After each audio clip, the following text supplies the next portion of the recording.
Alors, quelle est la touche verte dans ce dossier, puisque même s'il y a eu consensus, il y a une spécificité à Ecolo?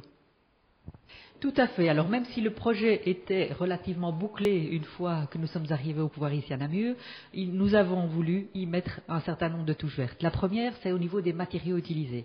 Nous avons réussi à trouver une collaboration avec la Fédération du béton et grâce à cela, nous avons pu y installer des pavés en béton drainant, c'est-à-dire une surface perméable qui laisse percoler l'eau de pluie et qui permet de recréer des nappes phréatiques et de ne pas simplement envoyer toutes les eaux dans les canalisations. Donc ça, c'est un premier point important. Deuxième point au niveau des matériaux, c'est que nous avons, grâce à cette collaboration et au niveau de la fédération, favorisé les matériaux qui venaient de la région, c'est-à-dire que les graviers et tout le béton a été créé ici dans les environs de Namur et sur le plan du développement durable, c'est un point important également. Troisième élément, c'est bien entendu l'éclairage basse consommation qui est installé sur le site.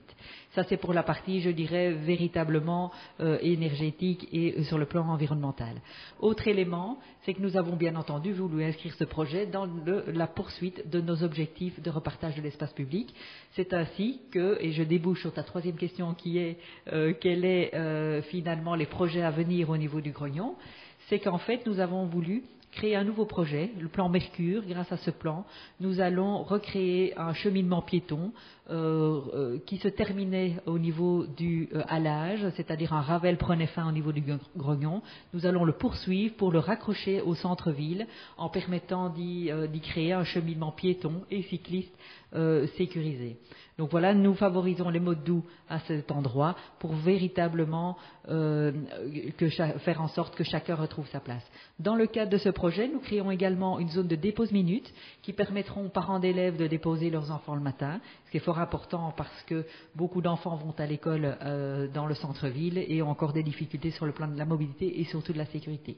Troisièmement, c'est bien entendu aussi une zone de car destinée aux cars touristiques parce que Namur a aussi cette vocation-là. Dans les autres développements, nous pensons également créer, avec la collaboration du MET, un rond-point sur le boulevard qui entoure le Grognon. Ce rond-point, évidemment, profitera d'abord aux automobilistes, mais nous en profitons pour créer à cette occasion des bancs de bus pour favoriser la vitesse commerciale des bus et là, rendre finalement les transports en commun plus alléchants.